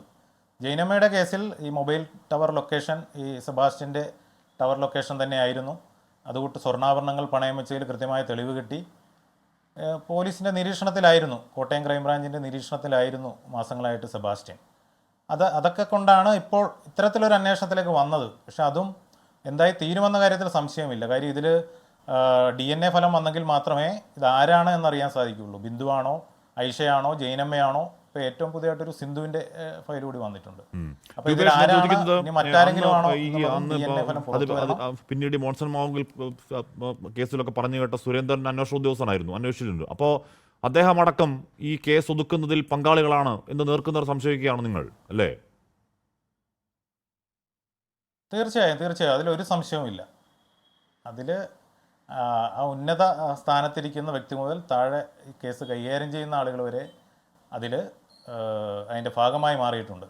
അത് നമ്മൾ നേരിട്ട് മനസ്സിലാക്കിയിട്ടുള്ളതാണെന്ന് തന്നെ നമ്മൾ പല പരാതികളും കൊടുത്തിട്ടുള്ളതുമാണ്. കാര്യം ഇതൊരു സ്പെഷ്യൽ ഏജൻസിയെ നിയമിക്കണമെന്നും അന്വേഷണം മറ്റൊരു ഏജൻസിയെ ഏൽപ്പിക്കണമെന്നൊക്കെ അന്ന് തന്നെ ആവശ്യപ്പെട്ടുള്ളതാണ്. പക്ഷേ അതൊന്നും ഉണ്ടായിട്ടില്ല. ഓക്കെ രൂപേഷ്, ഞാൻ അങ്ങനെയൊക്കെ എത്താം. ശ്രീ മജീദ് യൂസഫ്, താങ്കളുടെ മാതാവ് ഐഷ 2012 മെയ്യിൽ കാണാതാവുന്നു. വീട്ടിൽ ചോറൊക്കെ ഊറ്റിവെച്ച് ചിക്കൻ കറിയൊക്കെ വെച്ച് ഭക്ഷണം കഴിക്കാനുള്ള പരുവത്തിന് ബാങ്കിലേക്ക് പോകുന്നു. പിന്നെ കണ്ടവരില്ല. സെബാസ്റ്റ്യനുമായുള്ള സാമ്പത്തിക ഇടപാടിൻ്റെ കാര്യങ്ങൾ റോസമ്മ എന്ന് പറയുന്ന, ഇപ്പോൾ റോസമ്മ കഴിഞ്ഞ ദിവസം നമ്മുടെ ചർച്ചയിൽ വന്ന് പിന്നീട് ഐഷയെ കണ്ടു എന്നൊക്കെ പറയുന്നുണ്ട്.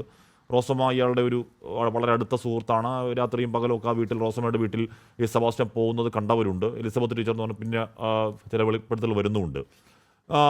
തങ്ങളുടെ മാതാവിൻ്റെ തിരോധാനത്തിൽ ഒരു തുമ്പ് ഈ കാലയളവിൽ കിട്ടുമെന്ന പ്രതീക്ഷ ഒരു മകനെന്ന നിലയ്ക്കുണ്ടോ ശ്രീ മജീദ് യൂസഫ്? തീർച്ചയായിട്ടും അങ്ങനെ ഒരു പ്രതീക്ഷ ഉണ്ടാകും. ഞങ്ങൾ പല സ്ഥലത്തും ഞങ്ങൾ അന്വേഷിച്ച് കഴിഞ്ഞപ്പോൾ ഞങ്ങൾക്ക് അറിയാൻ കഴിഞ്ഞത് ആളെവിടെയോ ജീവിച്ചിരിപ്പുണ്ടോ എന്നുള്ളതായിരുന്നു നമ്മളുടെ ഇതുവരെയുള്ള പ്രതീക്ഷ.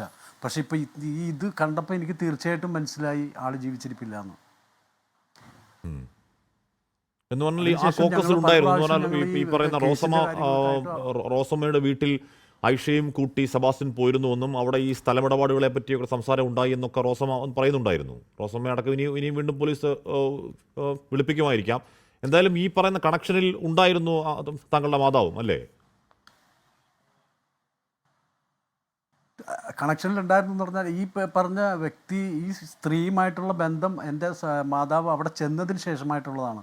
അവർ പറയുന്നത് അവർ മുഖേനയാണ് ഇവരുമായിട്ട് ബന്ധമെന്നാണ്, സെബാസ്റ്റ്യനുമായിട്ട് ബന്ധമെന്നാണ് ഇവർ ഈ റോസമ്മ പറയുന്നത്. ഈ കേസ് നമ്മൾ അന്ന് ചേർത്തല പോലീസ് സ്റ്റേഷനിൽ നമ്മൾ ഫയൽ ചെയ്യാൻ ചെല്ലുമ്പോഴും ഇവർ ഒരു നമ്മളെന്ത് ചോദിച്ചാലും ഇവർ വട്ടം പറയും. അതേപോലെ തന്നെ ഇവർ എന്തെങ്കിലും ചോദിച്ചു കഴിഞ്ഞാൽ അത് അങ്ങനെയല്ല ഇങ്ങനെയല്ല എന്നൊക്കെ പറഞ്ഞ് പല പ്രാവശ്യം നമ്മളെ അതിൽ നിന്ന് നമ്മളെ ഒഴിവാക്കുന്ന രീതിയിലാണ് അവരുടെ സംസാരം. റോസമ്മ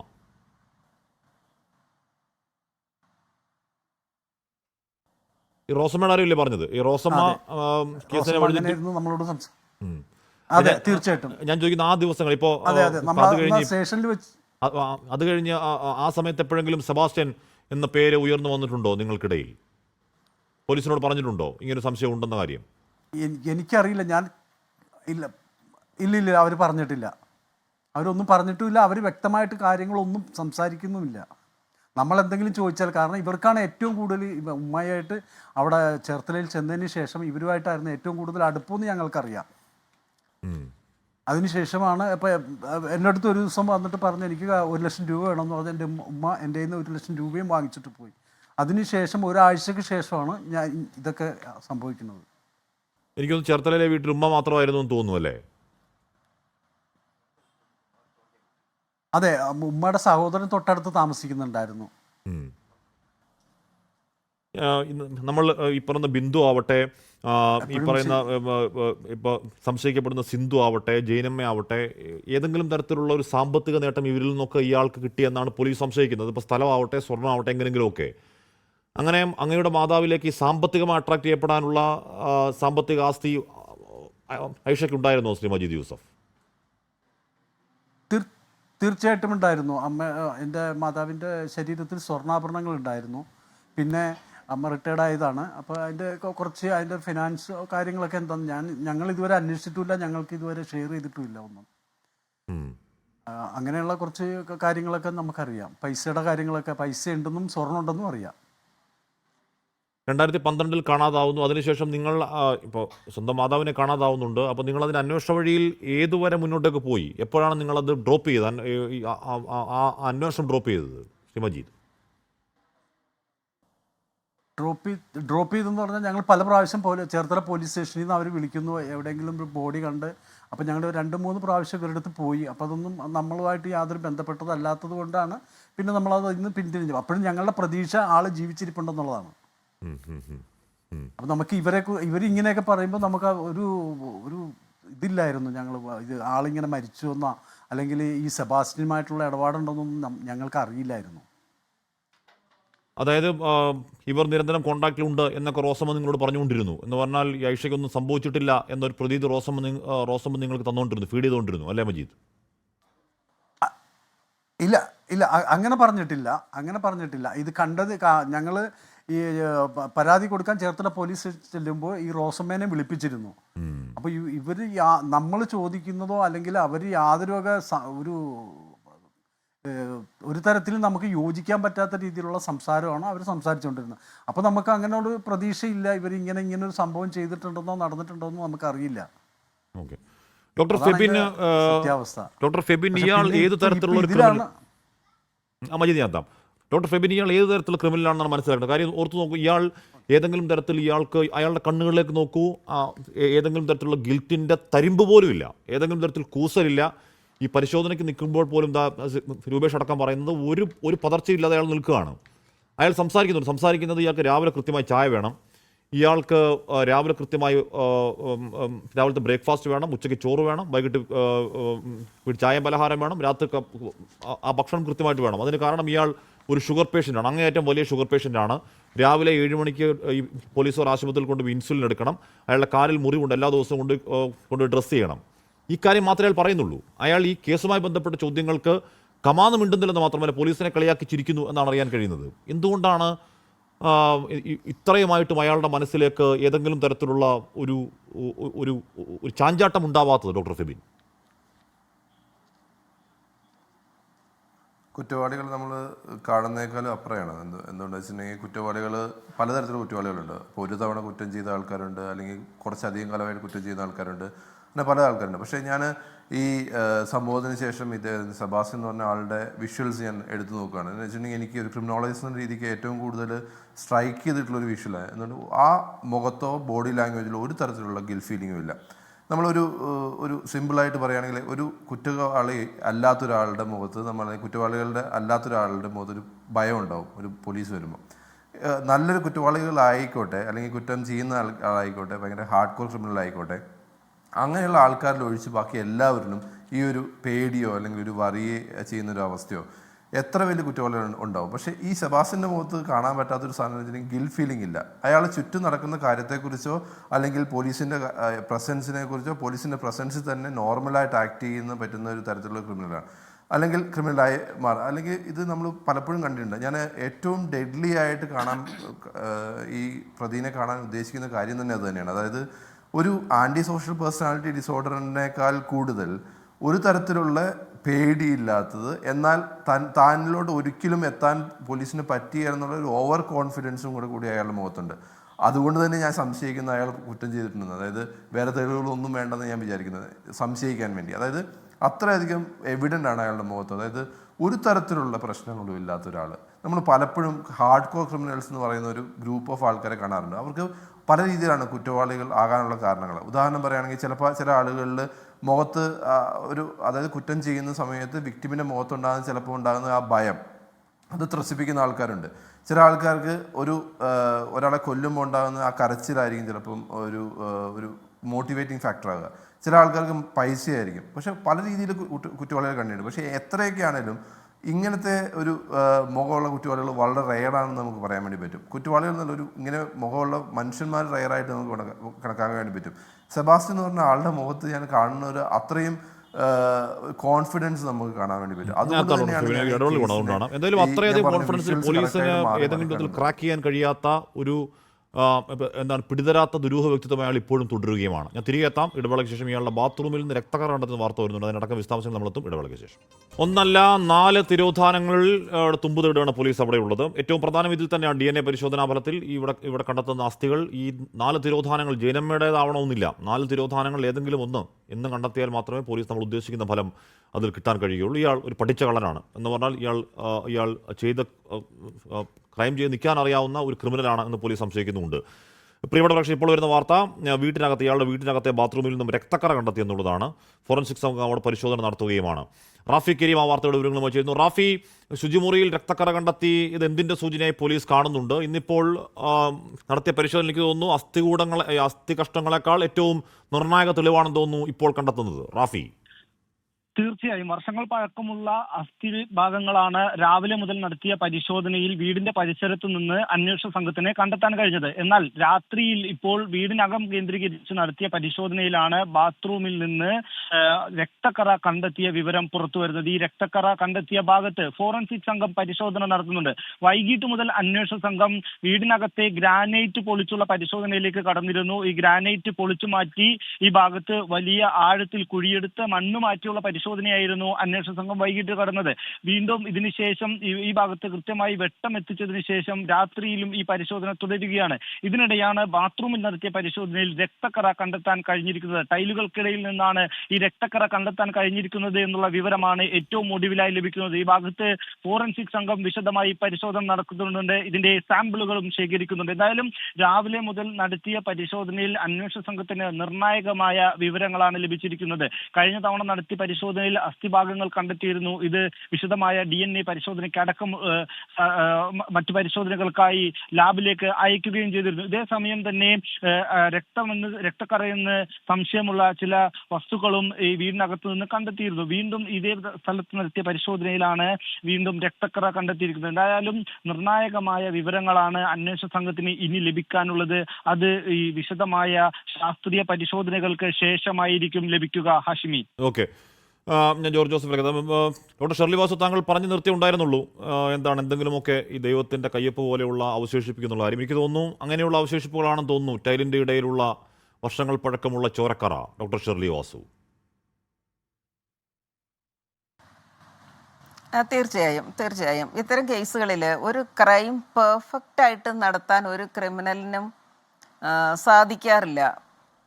അന്വേഷണത്തിൽ പിഴവുകളുണ്ട് എന്ന് പറയുന്നത്, അന്വേഷണത്തിൽ പിഴവുകൾ ഉണ്ടാവാം.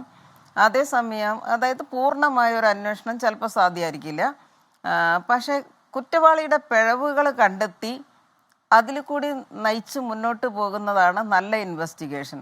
അതുപോലെ നമ്മൾ ഒരു ജിക്സോ പസിൽ, ഒരു ആനയുടെ ചിത്രം നമ്മുടെ മനസ്സിൽ കൃത്യമായിട്ട് കിട്ടാനും അത് കോടതിയിൽ ഏൽപ്പിക്കാനും അത് പൂർണ്ണമായിട്ടും വേണമെന്നില്ല. അപ്പോൾ ഒരു ഹിസ്റ്റോറിക്കൽ ആർക്കിയോളജിക്കൽ കുഴിച്ചെടുക്കലിൽ കൂടി നമ്മൾ പഴയ കാലം പഠിക്കുന്നത് പോലെ ഒരു ക്രിമിനൽ നടത്തി കഴിഞ്ഞ ഒരു ക്രൈം അതിനുശേഷം പിന്നാലെ പോകുന്ന അന്വേഷണ ഉദ്യോഗസ്ഥർ ഈ ക്രിമിനൽ എത്ര കണ്ട് തെളിവുകൾ നശിപ്പിച്ചു അല്ലെങ്കിൽ ബാക്കി വെച്ചു, അതിലെ പിഴവുകളിൽ കൂടിയിട്ടാണ് ജയിച്ച് കയറുന്നത്. തീർച്ചയായിട്ടും ഇത് ഒരു ഉടനടി കുത്തിക്കൊന്നു സ്ഥലം വിട്ട ഒരു കേസിൽ കിട്ടുന്ന അത്ര ആ രീതിയിലല്ല ഇത് അവലോകനം ചെയ്യേണ്ടത്. തീർച്ചയായും കോടതികളും പ്രോസിക്യൂഷനും ഇത്തരം കേസുകളിലെ പ്രത്യേകതകളിൽ മനസ്സ് വെച്ച് ചെയ്യുമ്പോൾ അത് സക്സസ്ഫുൾ ആകും. നമുക്ക് പല കേസുകളിലും ഇതേപോലെ ഇപ്പം കിട്ടിയിട്ടുള്ള രക്തക്കറ കിട്ടിയെന്ന് പറയുന്നത് ഞാൻ വിചാരിക്കുന്നു ഈ കിട്ടിയതിൽ ഏറ്റവും വർത്തിയായിട്ടുള്ള ഒരു ഫൈൻഡ് തന്നെയാണ്. എല്ലുകളും വസ്ത്രം, ഹാൻഡ് ബാഗ്, ആഭരണം, ഇത് പരസ്പര പൂരകമായിട്ട് വരുമ്പം ഈ കേസ് കൂടുതൽ വ്യക്തതയോടെ തെളിഞ്ഞു വരും. അവസാനത്തെ ആളുടെ രക്തക്കറ ആവാനാണ് സാധ്യത കൂടുതലെന്ന് സാമാന്യ മനസ്സിന് തോന്നുന്നത്. എന്ന് പറയുമ്പോഴും നമുക്ക് ഗോവിന്ദച്ചാമിയുടെ അനുഭവം ഓർമ്മയുണ്ട്. കാര്യങ്ങൾ എല്ലാവർക്കും അറിയാം. അയാൾ ജീവിക്കാൻ അർഹതയില്ലാത്ത ഒരു കൊടും കുറ്റവാളിയാണെന്ന് എല്ലാവർക്കും അറിയാം. ഏറ്റവും ഒടുവിൽ സുപ്രീം കോടതിയിൽ നിന്ന് അയാൾ കൊലമരം ഒഴിവാക്കി ഇറങ്ങിപ്പോകുന്ന കാഴ്ച നമ്മൾ സങ്കടത്തോടു കൂടി കണ്ടു. അതിനുശേഷം ആ കൊലമരം ഒഴിവാക്കിയ തീരുമാനം അത് കോടതി തീരുമാനമാണ് എന്ന് പറയുമ്പോൾ പോലും അയാൾ ജീവിക്കാൻ അർഹനല്ലെന്ന് പിന്നെയും അയാൾ തെളിയിച്ച കാഴ്ച നമ്മൾ കണ്ടു. ഷർലിവാസ് എന്ന് പറഞ്ഞാൽ കോടതിയിലേക്ക് പോകുമ്പോൾ അത്രയും ഫുൾ പ്രൂഫായ തെളിവുകൾ ഉണ്ടെങ്കിൽ മാത്രമേ അയാൾക്ക് അർഹിക്കുന്ന ശിക്ഷ വാങ്ങിക്കൊടുക്കാൻ പറ്റൂ എന്നിരിക്കെ ചോരക്കറ എന്ന് പറയുമ്പോൾ പോലും നമുക്ക് പോലീസിന് പൂർണ്ണമായി അത് ഒരു കുറ്റമറ്റ കുറ്റപത്രം തയ്യാറാക്കാൻ കഴിയും എന്ന് പറയാനാവുന്നോ? അല്ല, ഒരു കൊല ഒന്നിച്ച് കുറേയധികം പേരെ കൊല്ലുന്ന മാസ് കില്ലിങ്, അല്ലെങ്കിൽ ഘട്ടം ഘട്ടമായിട്ട് നിരവധി പേരെ വകവരുത്തിയ ഒരാൾ എന്ന് പറയുന്നതെല്ലാം പല തരത്തിലുള്ള കുറ്റകൃത്യങ്ങളാണ്. ഇതിലെല്ലാം നമുക്ക് പലപ്പോഴും ഈ പ്രതിയുടെ പ്രൊഫൈൽ കോടതിയിൽ യഥാർത്ഥത്തിൽ കൊണ്ട് അവതരിപ്പിക്കാൻ പറ്റുന്നില്ല എന്നുള്ളതാണ്. ഈ ഫോറൻസിക് സൈക്കോളജിസ്റ്റ്, ക്രിമിനോളജിസ്റ്റുകളുടെ സേവനം കുറച്ചധികം വേണ്ടി വരുന്ന ഒരു കുറ്റകൃത്യമാണ് ഇത്. കാരണം ഇയാൾ എന്തിനിവരെ എല്ലാം കൊന്നു എന്നുള്ളത് കോടതിയിൽ മോട്ടീവ് വളരെയധികം കാര്യമായിട്ട് ചോദിക്കും. സെക്സ് കില്ലിങ്ങിൽ automatically there is a motive, because ഇതെല്ലാം സ്ത്രീയാണ്. അതുകൊണ്ട് നമുക്ക് പറയാൻ എളുപ്പമാണ്. പക്ഷെ കോടതിയിൽ ചെല്ലുമ്പോൾ ഇദ്ദേഹത്തിന് ഇപ്പോൾ ഡയബറ്റിസ് ഉണ്ട്, ഡയബറ്റിസ് കൊണ്ട് ഇഞ്ചക്ഷൻ എടുക്കേണ്ടി വരുന്ന ഒരാളാണ്, കാലിൽ മുറിവുള്ള ഒരാളാണ് എന്നൊക്കെ പറയുമ്പോൾ ദാറ്റ് അയാൾക്ക് സെക്ഷൽ ഇമ്പോർട്ടൻസ് ഒക്കെയാണ് അവർ വാദിക്കുക. അപ്പോൾ ഇദ്ദേഹത്തിന് ഇവരുമായിട്ട് സെക്സ് ചെയ്യാനുള്ള കഴിവില്ല എന്ന് പറയുമ്പോൾ അത് അത്തരം ഒരു മോട്ടീവ് അവിടെ പൊളിഞ്ഞു പോകും. ഐ ഡു നോട്ട് ബിലീവ് ഈ പറയുന്ന വ്യക്തികളൊക്കെ തീരെ കുട്ടികളോ ചെറുപ്പക്കാരികളോ ഒന്നും അല്ല. സ്വത്തുക്കളും സമ്പാദ്യങ്ങളും ഉള്ള, അത് കൈകാര്യം ചെയ്യാൻ കഴിവുള്ള, അയാൾക്ക് എഴുതി കൊടുക്കുകയോ മറിച്ച് വിൽക്കാനും ഒക്കെ കഴിവുള്ള, സാമ്പത്തിക ശേഷിയുള്ള, പ്രൗഢമായിട്ടുള്ള സ്ത്രീകളെയാണ് ഇയാൾ എടുത്തിരിക്കുന്നത്. അതിൻ്റെ അർത്ഥം ഇയാളുടെ ഒരു മർഡർ ഫോർ ഗെയിൻ അല്ലെ കംഫർട്ട് കില്ലിംഗ് എന്ന് പറയുന്ന ഒരു കില്ലർ ടൈപ്പിലാണ് ഇയാൾ പോയിരിക്കുന്നത്. അയാളുടെ സ്വത്ത് സമ്പാദനവും ഇവരുടെ സ്വത്തുക്കൾ നഷ്ടപ്പെട്ടതും മാച്ച് ചെയ്ത് വരുമ്പോൾ ഇയാളുടെ പ്രൊഫൈൽ കൂടുതൽ തെളിഞ്ഞു വരും. Rather than A sex killer, ഇയാൾ അതിനേക്കാളും ഹാർഡായിട്ടുള്ള, അതുകൊണ്ടാണ് അയാൾക്കൊരു ചാമിങ് അപ്പിയറൻസിൽ ഇവരെ ഫ്രണ്ട്സ് ആക്കാൻ കഴിഞ്ഞിട്ടുള്ളത്, വിശ്വസിച്ചെടുക്കാൻ കഴിഞ്ഞിട്ടുള്ളത്. അതുകൊണ്ട് തന്നെയാണ് ഇവരെ ചതിക്കാൻ കഴിഞ്ഞിട്ടുള്ളത്. അത്തരം ആൾക്കാർക്ക് റിമോഴ്സോ റിപ്പൻഡൻസോ ഇല്ല എന്നുള്ളതാണ് എൻ്റെ അറിവ്. എനിക്ക് ഒരു ക്രിമിനോളജിസ്റ്റിൻ്റെ പോലെയൊന്നും പറയാൻ കഴിയില്ലെങ്കിലും പക്ഷേ ഈ പ്രൊഫൈലിൽ ഇയാൾ ഒരു സെക്സ് മർഡർ എന്ന് പറയുമ്പോൾ ഒരുപാട് വേദന ബന്ധുക്കൾക്കെല്ലാം കിട്ടുമെന്നല്ലാതെ നമുക്ക് തെളിയിക്കാൻ ഇപ്പോഴത്തെ നിലയിൽ കഴിയുന്നില്ല. ഇപ്പോഴത്തെ നിലയിൽ അത് കഴിയുന്നില്ല.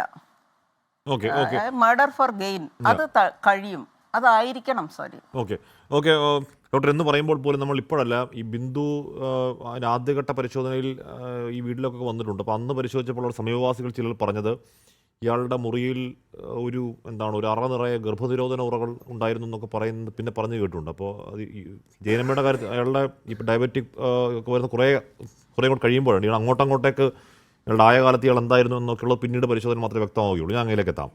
ശ്രീ ജോർജ് ജോസഫ്, ഇവിടെ നോക്കൂ, ഇവിടെ ഈ വീട്ടിൽ കണ്ടെത്തിയ അസ്ഥികളുടെ തുണ്ടുകൾ അത് ഏതെങ്കിലും ആഴത്തിൽ കുഴിക്കുമ്പോൾ കിട്ടുന്നതല്ല.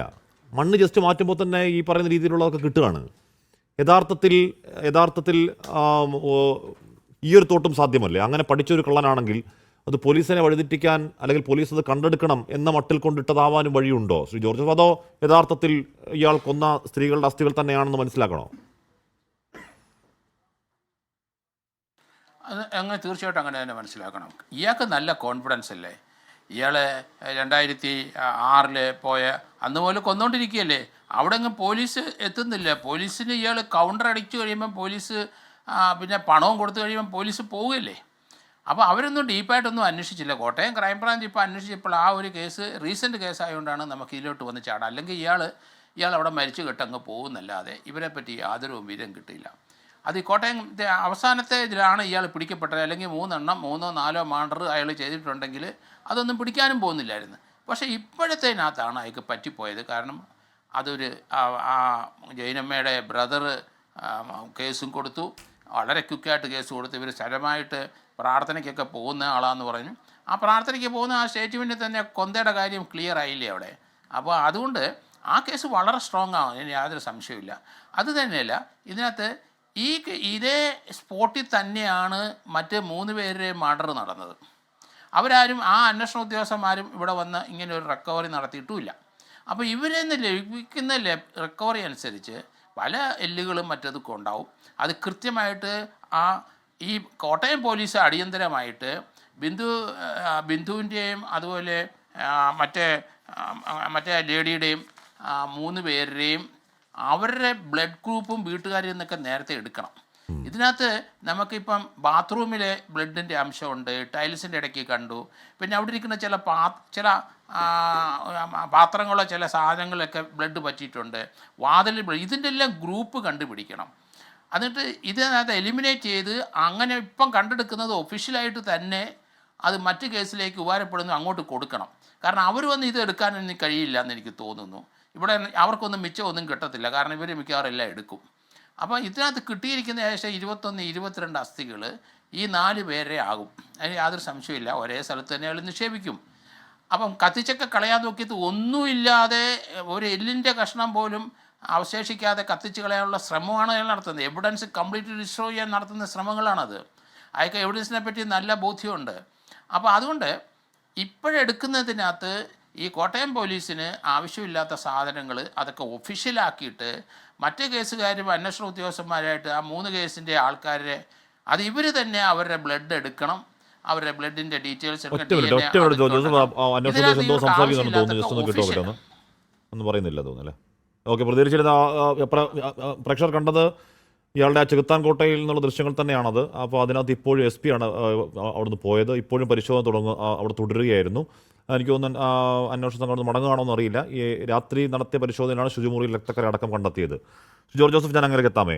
ഡോക്ടർ ഫെബിൻ, താങ്കൾ പറഞ്ഞു വന്നത് ഇയാളുടെ കൂസലില്ലാത്തൊരു മുഖത്തെ പറ്റിയാണ്. ഡോക്ടർ ഫെബിൻ, ഇടയ്ക്കെപ്പോഴും ഒരു നെറ്റ്ഫ്ലിക്സ് ഡോക്യുമെൻ്ററി കണ്ട ഓർമ്മ. അപ്പോൾ അന്ന് കേട്ടതാണ് ഒരു തിയറി, ലൊംബ്രോസോ തിയറി എന്നാണെന്നാണ് ഞാൻ ഓർക്കുന്നത്. ആധുനികകാലം പൂർണ്ണമായി നിരാകരിക്കേണ്ട അനീതിയുള്ളൊരു തിയറിയാണ്, തർക്കമാക്കിയത്. എന്ന് പറഞ്ഞാൽ ലൊംബ്രോസോ പറയുന്നത് ഈ ക്രൈം ചെയ്യുന്നവർക്ക് ഈ പറഞ്ഞ ചില ഫേഷ്യൽ നേച്ചറൊക്കെ ഉണ്ടാവുമെന്നാണ്. വെറുതെ ഈ സബാസിൻ്റെ ചിത്രം കണ്ടപ്പോൾ ഞാൻ ഒന്നുകൂടെ ഡോക്യുമെൻ്ററി തപ്പിയോ നോക്കി. എനിക്കറിയില്ല അങ്ങനെ പറയുന്നത് ശരിയാണോ എന്ന്. പക്ഷേ ഇയാളൊരു 1-ാം തരം ക്രിമിനലാണ് എന്ന കാര്യത്തിൽ പോലീസിന് തർക്കമില്ല. ഡോക്ടർ ഫെബിൻ,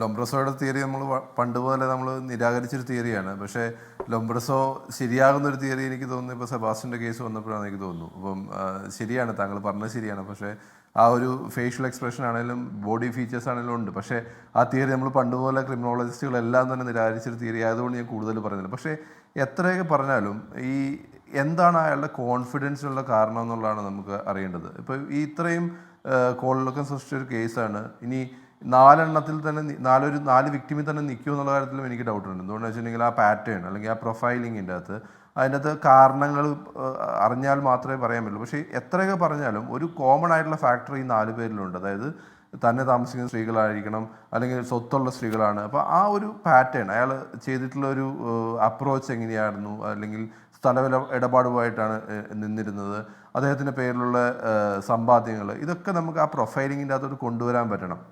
ഇതൊക്കെ കൊണ്ടുവന്നാലും എനിക്കൊരു ചിന്ത എന്ന് പറയുന്നത് കുറച്ച് വിചിത്രമാകാം. പക്ഷേ എങ്കിലും ഈ 4-ൽ നിൽക്കുമോ എന്നുള്ള കാര്യത്തെക്കുറിച്ച് എനിക്ക് ഡൗട്ടുണ്ട്.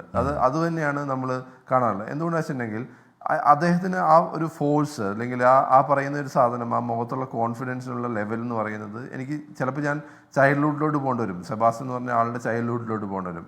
ലേറ്റ് മാരേജ് ആണ്. അപ്പം ലേറ്റ് മാരേജിനുള്ള കാരണങ്ങളിലോട്ട് കൊണ്ടുവരും. അപ്പം മൈന്യൂട്ടായിട്ടുള്ള എന്തൊക്കെ പോസിബിലിറ്റീസ് ആ കേസുമായിട്ട് ബന്ധപ്പെട്ട് നമുക്ക് കണക്കാക്കാൻ പറ്റുമോ, അല്ലെങ്കിൽ ഐഡൻറ്റിഫൈ ചെയ്യാൻ വേണ്ടി പറ്റുമോ, അതൊക്കെ കൊണ്ടുപോകണം. അതായത് സെബാസ്റ്റ്യൻ്റെ സൈക്കോളജി അങ്ങനെ ആകാനുള്ള കാരണം എന്താണ്, അല്ലെങ്കിൽ ഇത്രയും വർഷത്തെ ജീവിതം എങ്ങനെയാണ്, അദ്ദേഹം ഈ ഒരു പൈസ ബാങ്കിലിടാൻ വേണ്ടി മാത്രമാണോ ഉണ്ടാക്കിയെടുത്തത്, അല്ലെങ്കിൽ ഈ പൈസയാണോ അദ്ദേഹത്തിന്റെ എയിം എന്ന് പറയുന്നത്, അല്ലെങ്കിൽ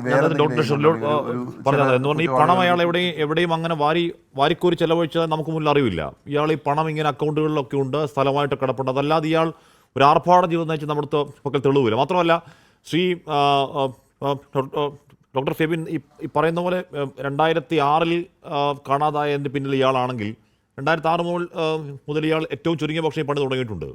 അങ്ങനെയാണെങ്കിൽ ഇയാളുടെ നേരത്തെയുള്ള ജീവിതം, ഇയാളുടെ ഒരു 16-17 വയസ്സ് മുതലേ ഉള്ള ഇയാളുടെ ജീവിതം എങ്ങനെയാണ്, ഇയാൾ സഞ്ചരിച്ച വഴികൾ എവിടെയാണ്, ഇയാളുടെ പരിചയക്കാരൊക്കെയാണ്, ഇയാളുടെ പരിചയക്കാരിൽ കാണാതായവരാരൊക്കെയാണ് എന്നുള്ള ഒരു വിശദമായ അന്വേഷണം വേണ്ടി വരില്ലേ ഡോക്ടർ ഫെബിൻ? ഉറപ്പായിട്ടും. എന്തുകൊണ്ടാണെന്ന് വെച്ചിട്ടുണ്ടെങ്കിൽ ക്രിമിനൽസ് ഒരു ക്രൈം ചെയ്യാൻ, ഇങ്ങനത്തെ പ്രത്യേകിച്ച് ഹാർഡ് കോർ ആയിട്ടുള്ള ക്രിമിനൽസ് ക്രൈം ചെയ്യാനൊരു മോട്ടീവുണ്ട്. ഈ പറയുന്ന സ്ത്രീകളിലോട്ട് എത്താനുള്ള കാരണം, അല്ലെങ്കിൽ ഇങ്ങനൊരു പാറ്റേൺ തിരഞ്ഞെടുക്കാനുള്ള കാരണം പലപ്പോഴും ചൈൽഡ്ഹുഡ് ആയിട്ടുള്ള ഓരോ എക്സ്പീരിയൻസസ് ആകാം.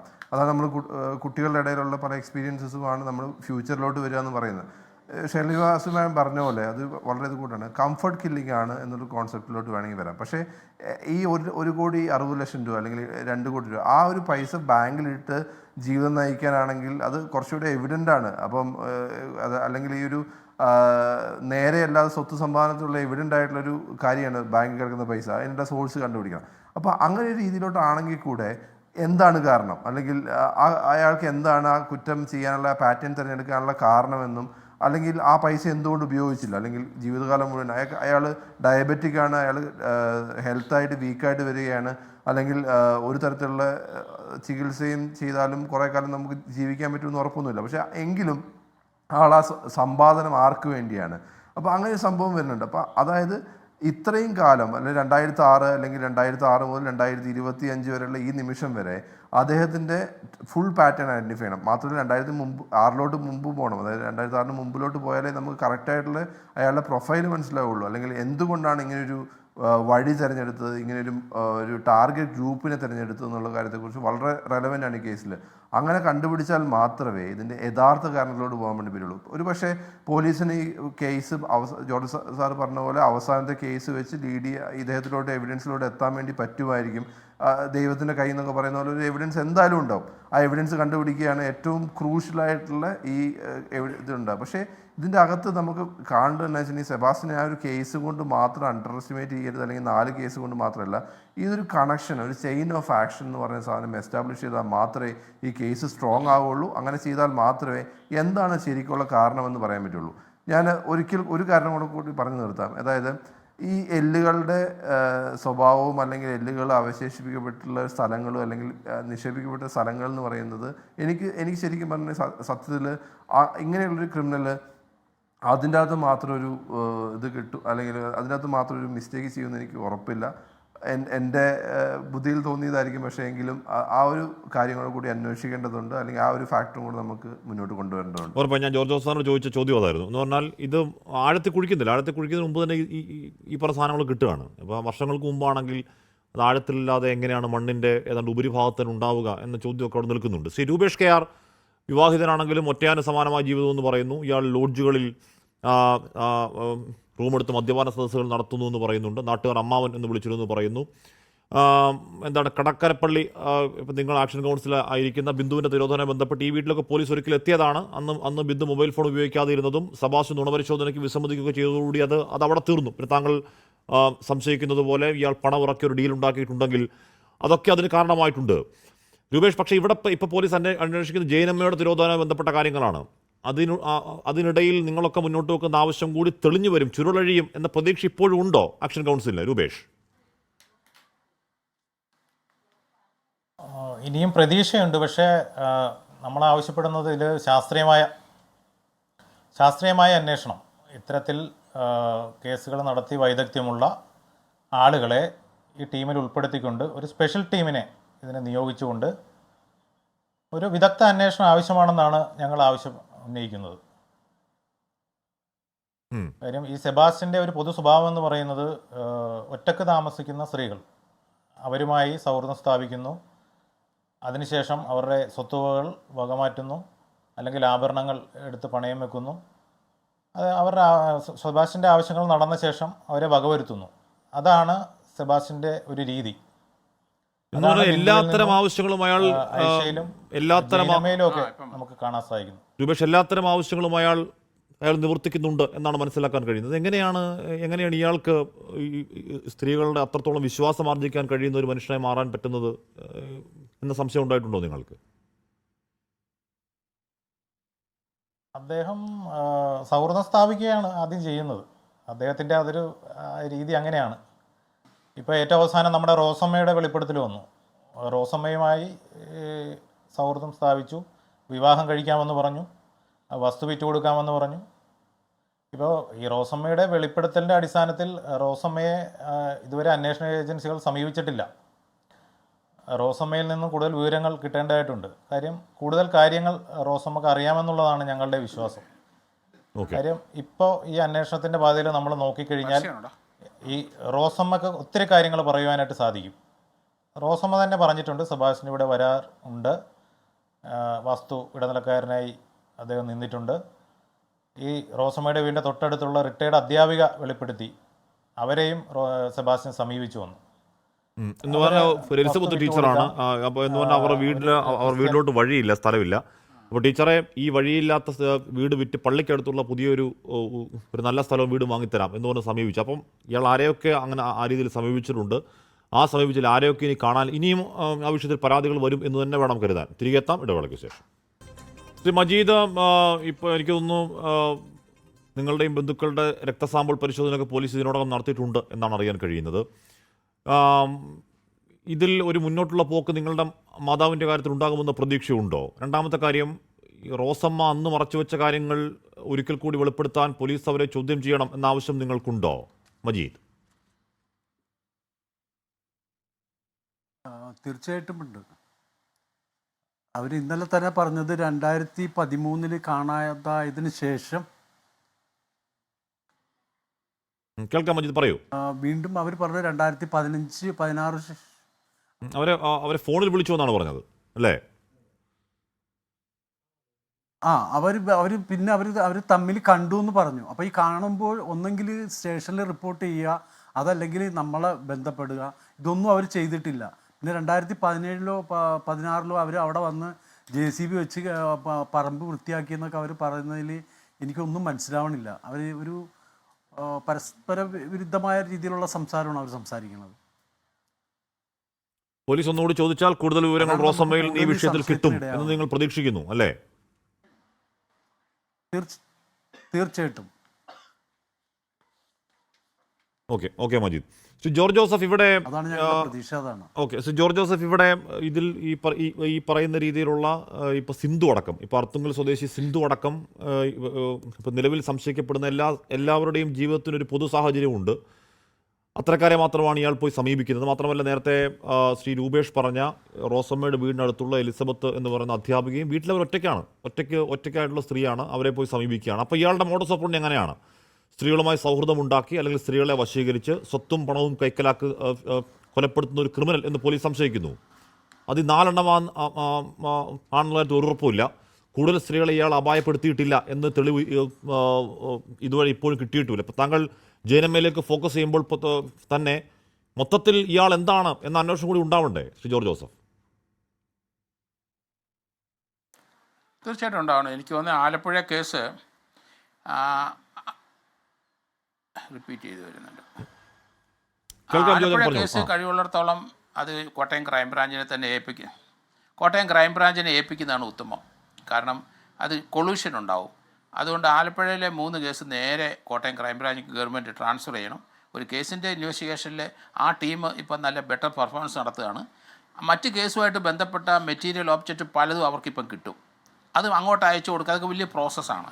അതുകൊണ്ട് ആ കേസുകൾ ഇങ്ങോട്ട് ട്രാൻസ്ഫർ ചെയ്യുക. അതുകൊണ്ട് വളരെ എളുപ്പമുണ്ട്. കാരണം ഈ 3 പേരെ ഇനി നമുക്ക് ട്രേസ് ചെയ്യാനുള്ള ആ 3 പേരുടെ കുറേയൊക്കെ എല്ലുകളൊക്കെ ഇവിടുന്ന് കിട്ടിയിട്ടുണ്ട്. കേസ് 4 കേസ് ഡിറ്റക്ഷൻ ആവും. അതുപോലെ തന്നെ റോസമ്മ തീർച്ചയായിട്ടും വളരെ ഡീപ്പായിട്ട് ക്വസ്റ്റ്യൻ ചെയ്യേണ്ടിയിരിക്കുന്നു. കാരണം അവർ മരിച്ച ശേഷവും ആ ഫോൺ ഉപയോഗിച്ച് റോസമ്മയെ വിളിച്ചിരിക്കുന്നു എന്ന് പറയുന്നത് ഇയാൾ തന്നെയായിരിക്കും. റോസമ്മയായിട്ട് നല്ല കോൺഫിഡൻസ് ഉള്ളതുകൊണ്ട് സെബാസ്റ്റ്യൻ തന്നെയായിരിക്കും ഇവരുടെ ഫോൺ ഉപയോഗിച്ചിരിക്കുന്നത്. കാരണം റോസമ്മ ജീവിച്ചിരിക്കേണ്ടെന്ന ഒരു ധാരണ അവർക്ക് കൊടുക്കുകയും ചെയ്യാം. എനിക്കത് അതേപ്പറ്റി കൂടുതൽ പോലീസ് ചോദ്യം ചെയ്യണം. കാരണം റോസമ്മയെ സംബന്ധിച്ചിടത്തോളം അവർക്ക് വല്ല മോണിറ്ററി ബെനിഫിറ്റ് ഇതിനകത്ത് ലഭിച്ചോ അത് കിട്ടാനുള്ള സാധ്യത വളരെ കൂടുതലാണ്. ഇയാൾ ആൾക്കാരെക്കെല്ലാം പണം കൊടുക്കും.